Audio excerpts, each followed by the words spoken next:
slammed his helmet through the blackboard, and the whole blackboard shattered all over the room. And the team got so cranked they almost knocked the door down. They ran out, went on the field. We kicked off, and Alabama ran the ball out, tried to run it out. They tackled Benny Nelson on the 8-yard line, held him. They punted. To put on the pressure. Brent back in his own zone doing the booty. Bruce Bennett waiting for it at the Alabama 40, returning it 12 yards to the Alabama 28-yard line where Charlie Stevens makes the stop, and Bob Lyle in slow motion really puts a big foot in it. Pretty thing, slow motion all the way over, and he really did a good job warming up. I knew if we had to call on him yesterday, he was in rare form. And that one is on the target.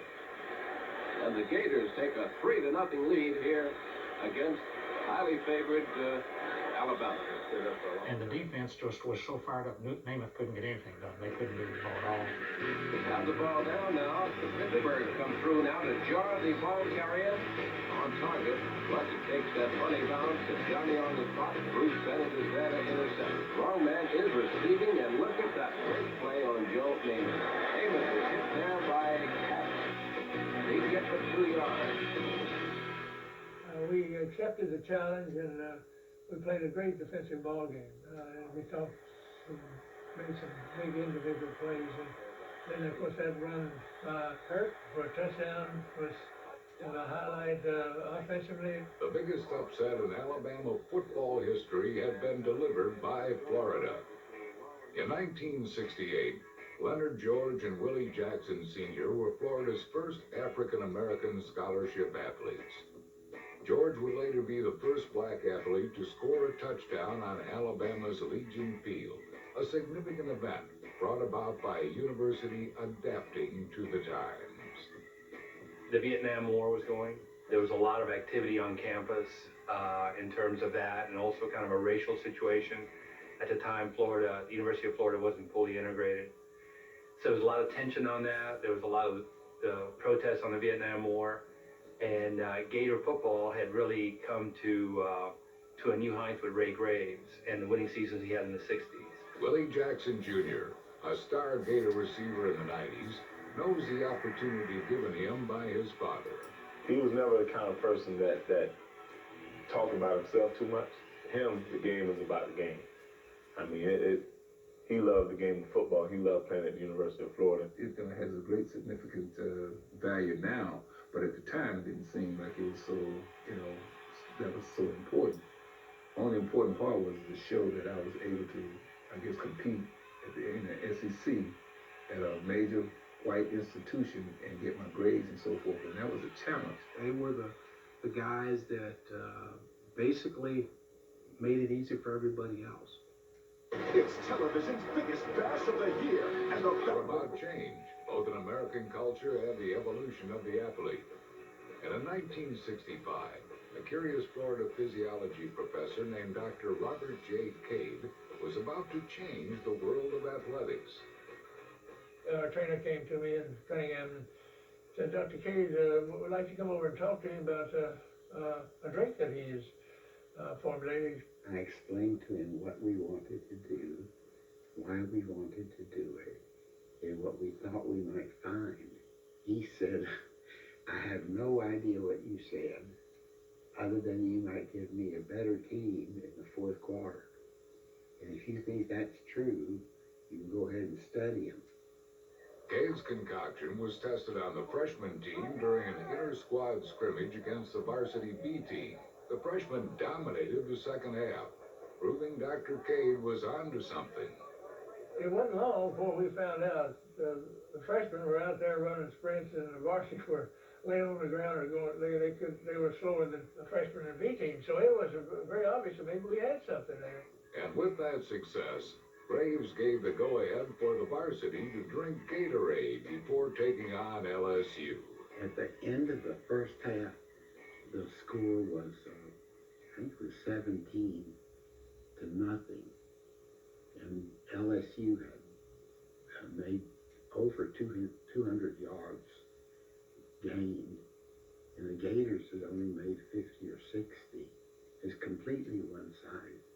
But in the third period, the Gators came out, and it was the same way it had been with the freshmen the day before, and they were pushing LSU around. Today, Coach Gray's willingness to team up with Dr. Kane is now a sports legend. The Gatorade brand has 30 flavors available in the U.S. and 50 internationally, and is sold in 80 different countries. Backed by over 40 years of scientific research, the sports drink named after the Gators remains a staple on sidelines all over the world. Florida would need Gatorade and a lot more in 1969, as the underdog Gators would face the #1 team in the nation. We went into the season ranked in the worst 20 in America. Nobody expected much of us. We had a lot of sophomores and a lot of seniors playing in this team. And we came in with a game plan that was very innovative, and with a team that was absolutely fired up to play Houston here. Fred Pankos, the offensive coordinator, did a great job of hiding how we were going to approach the game.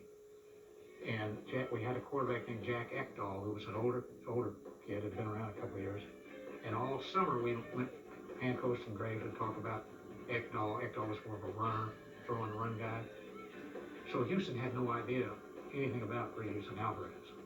The first two plays of the game were actually running plays right up the middle of the line. And all we were doing is setting up the third play. And then on third down, they would split Alvarez as far as they could to the left, knowing the Houston defense would try to cover him with one man. And they didn't feel like anybody could cover Carlos Alvarez with one man, and they could, nobody could. I had only heard about what we were going to do on the third play right before the game when Coach Pankos, the offensive coordinator, came up to me and said, on the third play, we're going deep on the left-hand side. Gator fans are thrilled calling. Reeves throws to Alvarez. It's a 70-yard touchdown play. The only thing I could think of once I caught it was, don't get caught from behind, because it's going to look bad. So I just get, full speed all the way to the end zone. The crowd went insane, actually. Houston was in shock. It happened. It happened just like he called it. And it was, and that gives a player confidence that doesn't get shattered.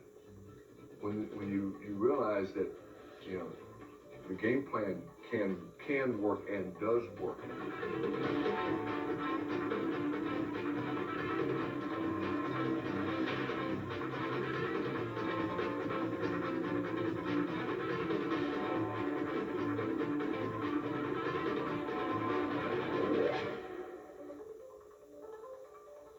Football, when I coached, I'll have to say, I think I coached at the best time you can coach football with the players, and 96% of them graduated. Coach Graves had the ability to find quality individuals, and he insisted on fairness. He insisted that you get a great education while you were here, and it was almost as if you got the right kind of people and you treated them right, then you were going to win on the football field.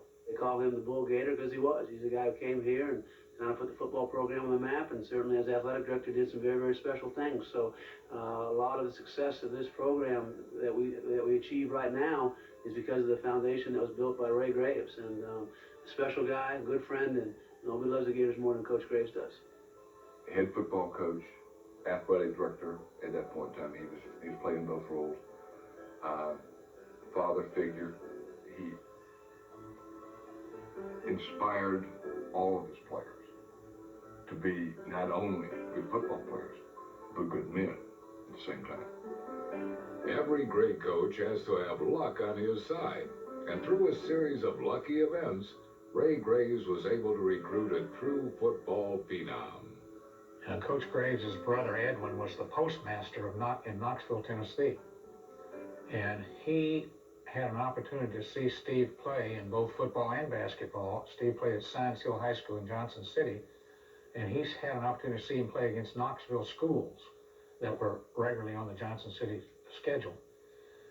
And he called Ray. They said, you ever heard of a boy up here in Johnson City named Steve Spurrier? I said, no, I haven't. He said, well, he looked pretty good last night against Central High School. They beat him, and Said he punts, he passes, he runs, he kicks, he does everything. So Graves went up to see him play a couple times, and that's all it took. He realized that this guy can really play. I really did not know where I wanted to go to college coming out of high school in Johnson City, Tennessee. University of Tennessee was out of the question. Their style of offense, a single wing, was not conducive to what I tried to do.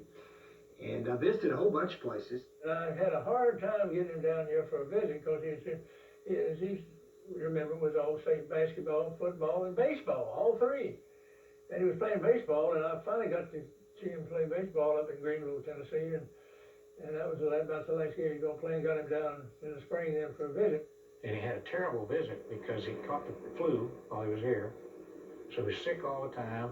We had to fly him back in a private plane with Coach Hoosier, and I remember his mother called me and told me, said, well, I'm glad he was down there when he got sick. He got better attention down there. He would have gotten here at home.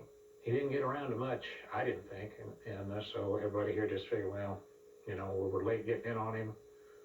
Bear Bryant's recruiting him, Johnny Bott, coaching greats like that. Also, while he was investing, we just bought the golf course. Steve told me, said, I've got a little interested in golf. Said, I've been playing a little up in Johnson City, and so I said, let's go out there and hit a few balls. I might be against the rules right now, but I got him a couple of bucket of balls, and he hit a few there, and I said, well, let's come on down. You can play the year round here, except when you're playing a little football. And I often ask him, I said, did that have any influence, Steve, on you coming to Florida? He wouldn't answer me. I don't think it hurt anyway. Just loved everything about it. And came back home and said, hey, I need to go to the University of Florida and play for Coach Graves. Steve Spurrier's relationship with Coach Graves grew from the coach's trust in his young quarterback's ability to read and attack defenses. Spurrier broke every Florida passing and total offense record. His creative play calling at the line of scrimmage caused nightmares for defensive coordinators throughout the SEC. Steve Spurrier made the players better. I don't think there's any question about that. He checked off more plays on the field than any quarterback I ever coached, and I gave him that option. Sometimes allowed us players to make up some plays as we went along, and as long as they worked, it was okay. In the Gators' 1965 Sugar Bowl loss to Missouri, Spurrier broke 6 individual passing records and was named the game's most valuable player. The only time in the history of the Sugar Bowl a player on a losing team won the award. The performance put Spurrier among the elite players in college football. And while Florida lacked national media exposure, word was spreading about what was happening in Gainesville. When the Gators took the field against Auburn in 1966, the writers came in force to Florida Field. We did not play on television a game that year, so a lot of national writers had never really seen him play. There was no ESPN game days, nothing to see him, the highlights. So we had a big press delegation. We had the first full-time from New York City writer from the New York Times at the game. His name was Joe Durso, covered the game. And Steve had a phenomenal day, throwing the ball, a great punting average. But we had a bunch of goofy things happen to us. Every time we went ahead, they had some defensive marvel of a play, and they'd catch up with it. And that game ends up tied, 27-27, I think, in the fourth quarter. Spurrier was moving them down the field, and then on third and about 6, he called a pass to Christian, a little flare pass in the middle where he'd come in there and make that first down. And Steve overthrew him about 3 yards. And I don't know whether he did it purposely or not. We'll never know. But he told some of the players at breakfast that morning, that he dreamed that he kicked the field goal to beat Auburn. And we used to time out, and I just went over and said, Coach, let me have a shot at it. There was a on-the-field command decision, let Steve kick the field goal because it was a 30-something yarder. Lo and behold, he walks out there, and Larry Rentz takes a snap, sets it down. I got the laces exactly right at me. A lot of people don't know that. But it's better right at you than a little off. And I knew I'd hit it solid and straight, and I felt like I could kick it 40.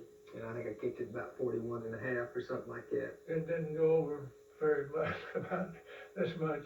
Hold your breath. The ball is towed and is on target. Steve has done it again. A 40-yard field goal to give Florida their 7th straight victory. The freshmen just went nuts, you know, and it was an incredible end to that game, and that really was the play that I think cemented him winning the Heisman Trophy that year.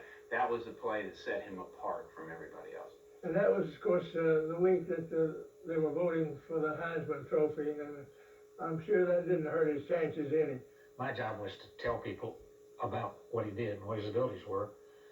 And the only way to do that, because we weren't on television, was to just simply stay in contact with the Heisman voters. There's a lot of promotion back then, and I have to give Norm Carlson all the credit you can give a sports publicity man.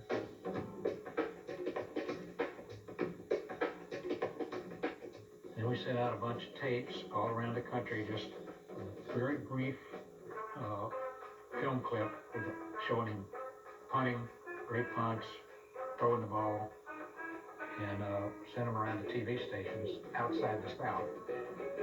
And between that and calling the key voters to tell them what he did the day before, which was, I didn't drive a bell, I just told them this is what Steve did yesterday, and he did win it by a big margin. But I mean, it was his ability and his sense of timing, like the kick at Auburn.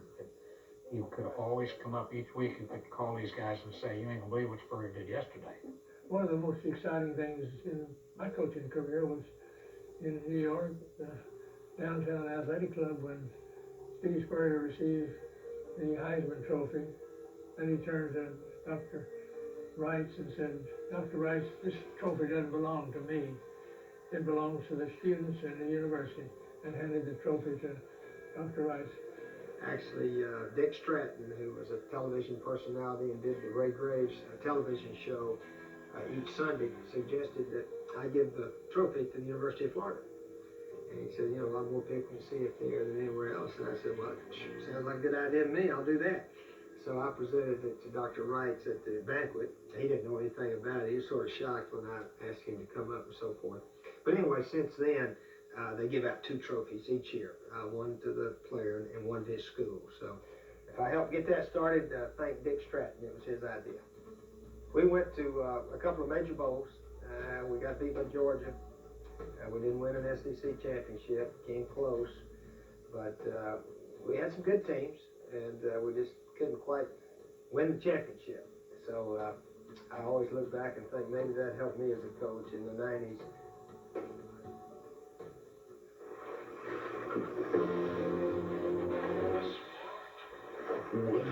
Years in the making. Gridiron Gators.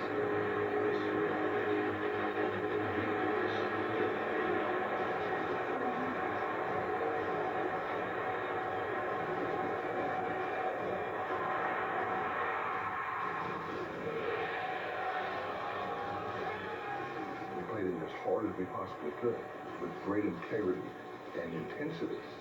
When you know you're representing them, you know the 70,000 that are sitting there in their orange and blue. There's this huge swell of something that is just kind of lifting. It's just there. The atmosphere is unbelievable, especially down here in Gainesville.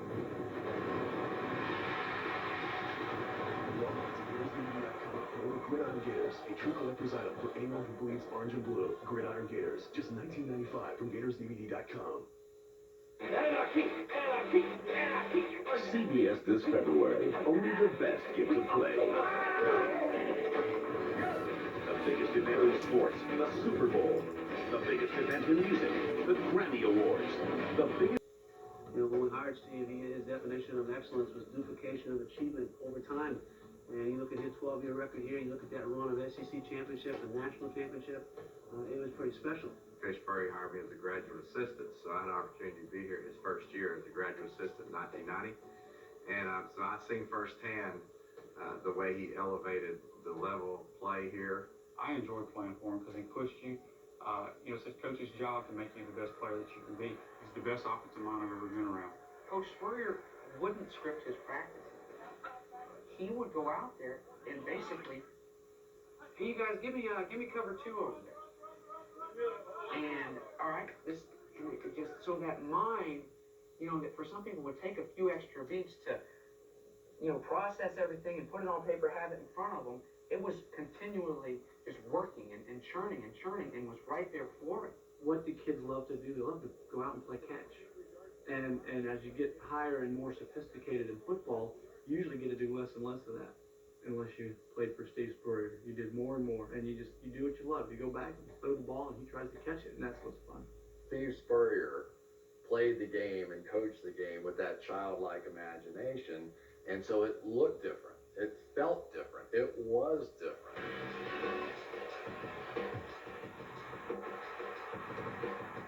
Everything in the SEC at that particular time was a cakewalk. We didn't have a hard game.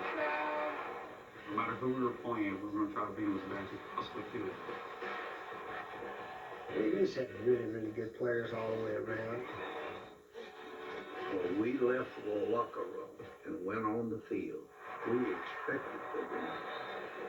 You just expected. You looked at the schedule, finish up with Florida State, and we go to the SEC championship game. We didn't lose too many games. You know, you probably count on one hand how many games we lost. The Gators were so much ahead of everybody else because of Steve's system. And they just put up numbers that were ungodly. And it was just a machine that was just, it was running. And so you sort of looked at it and you marveled, sort of the way you marveled at Muhammad Ali and how he could clown around, joke around, put on a show, and keep knocking guys out. The Florida Gators were knocking guys out, but they did it with a smile on their face and they were laughing and having fun.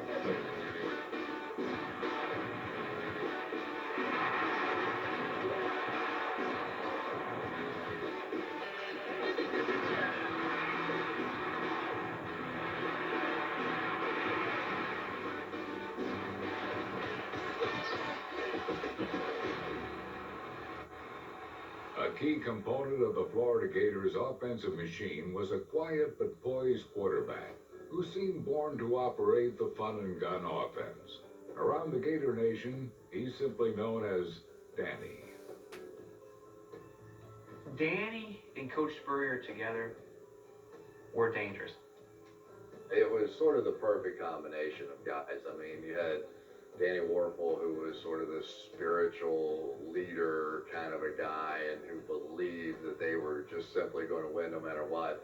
And then you had the color and the pageantry of the Florida football led by Steve Spurrier and his wild imagination. Danny was, you know, such a cerebral quarterback and really, I think, was on the same wavelength as Coach Spurrier was. It would just continue that thought process that was starting over there on the sidelines underneath the visor would just kind of continue under Danny's helmet. But Danny was always, you know, knew exactly what ball play to get to before he ever had to look at Coach. It was unbelievable to watch Danny drop back and make passes. And, you know, they criticized him, maybe not having great arm strength, but he threw very few interceptions. He was very accurate, and he could put football right where it needed to be, where only his guy could catch it.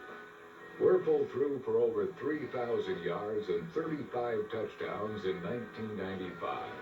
The Gators were undefeated heading into the Fiesta Bowl for a chance at a national championship. We blew people out left and right. You know, we beat Florida State here. To run the table like we did in 1995 was out of this world. We were living a dream right then. You know, SEC, and here we go. We're going to have a chance to win this national championship. And we were flying high and felt very confident going into the Fiesta Bowl. We'll go all the way. It'll be 90-plus yards for Ben Hanks. Hey, Nebraska, the Gators are on their way. Werfel, a short drop of the first play, fires on the middle. He's down a receiver. It's Chris Doring. Looking under some pressure, and he will be hit, and he will be dropped behind the line of scrimmage. He's going in the end zone too high.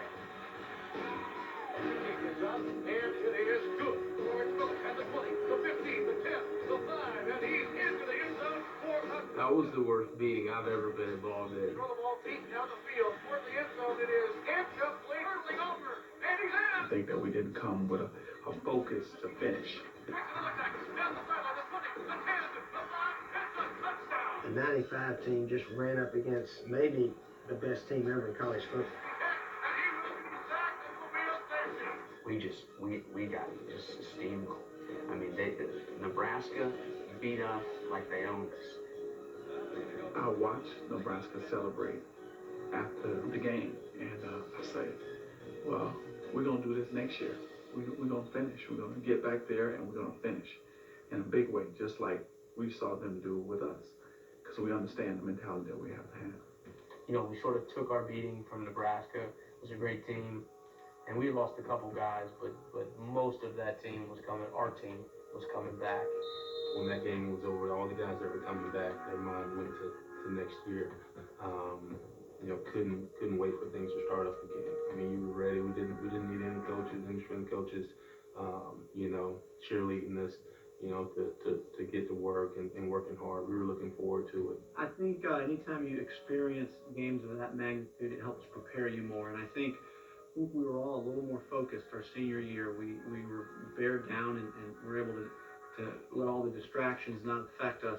And everyone was focused throughout and just really looking forward to getting back to that point and just finishing the deal. We had gotten there, you know, been undefeated, and it was all about finishing what we started.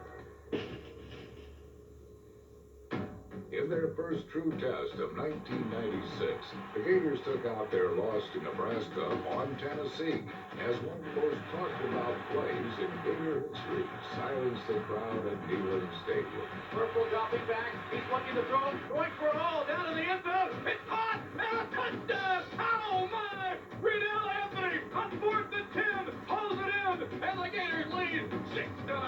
Oh, my. Scanning on the play back. Scanning back to throw and firing. And the ball's going to be intercepted. Picked off by the Gators on a deflection. Purple dropping back. Looking to throw. All alone. 14. Touchdown to the end zone. A big hit for the Gators in the secondary. Ball is batted down, and it's able to be picked up before it hits the ground. Flying open in the end zone. Caught for a touchdown for 23. He's hit the ball, falls loose, and it's going to be picked up on the mid air by the Gators. Hands up the and he's going to score. Oh, my. 34-0. The Gators continued to attack, putting up 35 unanswered points while answering questions that they were back with a vengeance. Over the middle, he's got Hilliard turning laterally to 10, trying to turn that corner, and he's in! Touchdown! Throws the ball downfield, February picks him up. Weaver makes the interception. And the line picks up Denver, and he scores! Touchdown! Oh, my! Purple to throw it out here to the tight end, bringing it down all alone to 10, down inside the 5, he's in! Touchdown, Terry Jackson!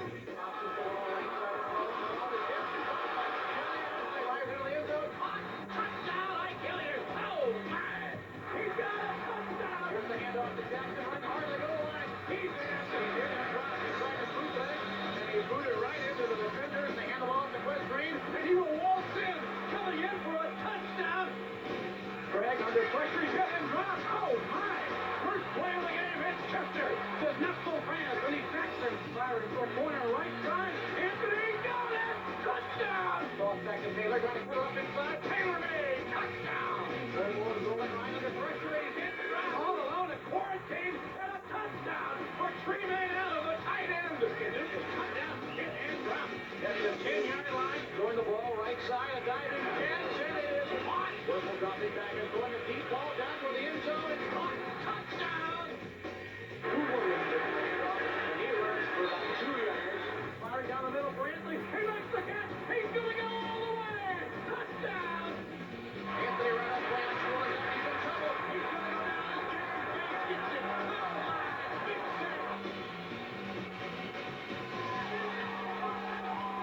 After running the table in the SEC, the Gators headed to Tallahassee for a season-ending showdown against arch-rival Florida State.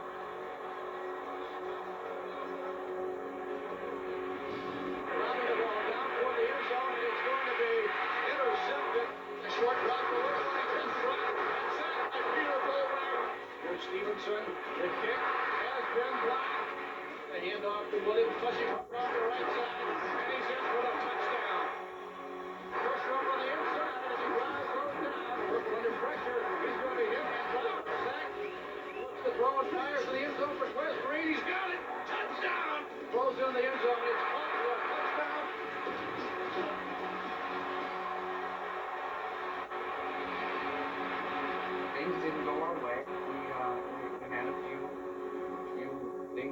that we could have, should have done differently. We would have had some success there. That was a sickening feeling. Losing to them, went into that game not overconfident, but knowing that we should win the game. You think, well, gosh, you know, we can still win the SEC, but we're out of the national title game. Just miserable. Arms just swollen and digs. That's from Tallahassee, that scar right there. All over it, just sitting on that bus and think, you know, that's my senior year. We'll win another SEC championship probably, but we couldn't finish it off, and it was terrible.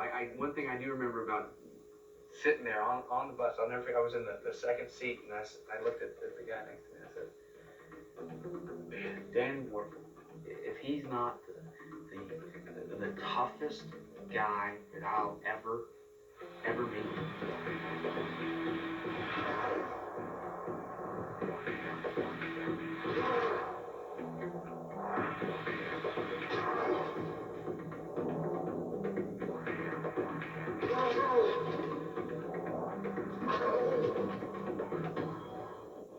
And that's where all, of course, the late hit stuff came from. And you go back and watch it, Danny Warfel, you're not supposed to take offense and to be able to come back and fight like he did, but he did. And I said it here, and he said, "Yeah, I know." And it looked like, and Danny's sitting there right behind me, just smiling. And you know, he's got this Danny Warfel smile on his face. Your star player on the team, you hope, is just a well-loved guy by all of his teammates, admired, respected, and that's what Danny was. Danny was a sincere Christian young man I think I've ever been around. Sometimes I thought he was almost too nice. I mean, he would never even get mad at the opponents when they would hit him late, hit him below the legs.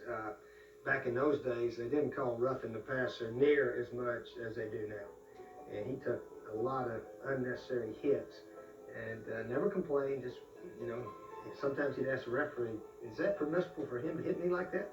And the ref would just walk off. I talked to Steve about Danny Warfel one time, and he said, "I'm telling you, the guy had angels around him." I was like, "What are you talking about?" He said, "I cannot tell you how many times during the season, during that game, that he just should have been sacked, fumbled, intercepted, hit, something, that it was literally like some act of God moved people in the wrong direction, or it was just, he had a band of angels around him," was the way that he described Danny Warfel. Everyone was so happy when he won the Heisman. Everyone around Danny Warfel wanted good things for him. And if anybody ever deserved their time, it was Danny. And if anybody ever tries to push that spotlight away from him, it's Danny. You can only go so far as your team goes, and one guy usually kind of is in the forefront, and that was me that year for the trophy. But I do feel like it was a team trophy in a sense. I don't think I could even really begin to reflect on what's happened, to possibly express the honor that I received, and that's so much more than just a trophy. That's just to be amongst these people, these fine people, fine athletes, and fine men. And I don't think I can even begin to express it for two reasons. One, because I don't know if the words are there to express it, but I think two, because I don't think I have a clue yet, as many people have said. It's just an amazing experience, and it's one that's growing on me as I get older. I think it's a whirlwind at the time, but it just, you grow to understand it and the opportunities that it gives as you get older. Not only was the University of Florida being recognized that evening, but a quality young man who represented us in such a first-class fashion. The pride we all felt, it was hard not to get that emotional that night, because if anybody deserves good things in this life, it's Danny Warfel. And obviously we're very, very proud that he chose to become a Gator.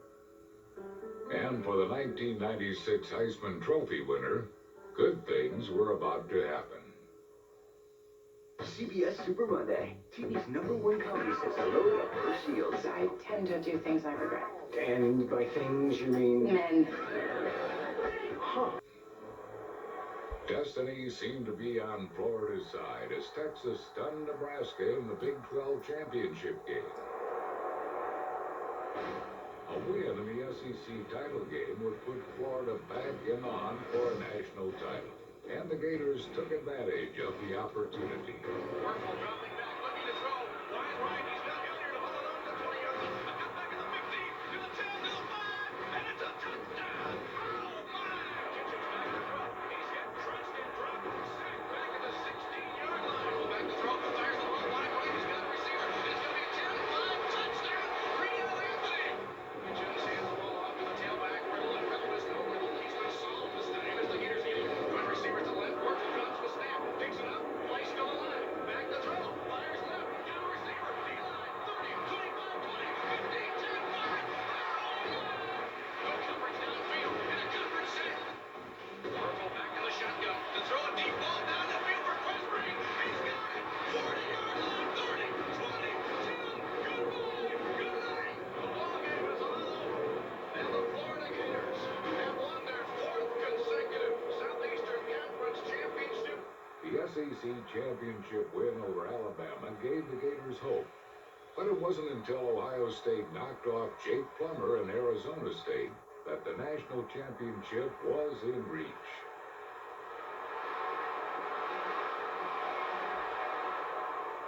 And now you got a second opportunity. Guess who you get to play? Florida State for all the marbles.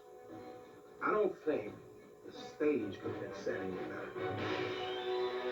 Gator left side, the Gators stump him up on the inside. His clearance, Williams got it, but he didn't get the first down.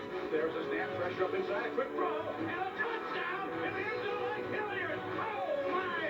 He threw it out of rope, and Hilliard hauled it in, and the Gators score.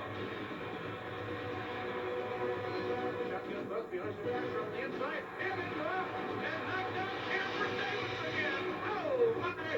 There's a snap, and the kick is just barely away, but that's all he had to do. The Gators are down. They're going to down the inside the 5, the 4, the 3, the 2, the 1, and down the 1-yard line. Toss back to Dunn. Dunn hits the 1, and Dunn was done almost immediately upon touching the ball. Running left side. Taylor May. Touchdown. Oh, man. Must be back to throw. Fires the ball. Batted down. It's incomplete. Takes the ball to the crossing route. He's got Hilliard. He splits free. And a 10, the 5. He's in. Touchdown. Oh, my. Around the world, the Gators are smiling tonight. Redemption suite in New Orleans. Back to pass. Looking. Nobody open. Left. He runs right. 20, 15, 10, 5. To Pilot. Touchdown. Danny Warfel. Oh, my. And the Gators have won the national championship. The Gators, 1996 national champions. We didn't just win the conference. We didn't just win a bowl game. You won the whole enchilada. It's a great feeling. It's hard to even, put it in words. I mean, what more could you ask for?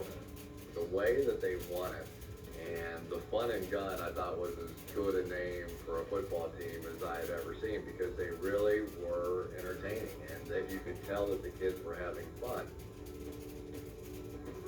Everybody's just on cloud nine, I mean, it wasn't until last night that we knew this is in our grasp, and now we've won, and it's so much emotion and so much happening. It's hard to put it in focus. We did what we had to do to fight for 60 minutes, and that's what we did and got the job done. We were extremely fortunate, I know that. God smiled on the Gators and smiled on those other teams that upset the ones that we needed upset to put us in position to play for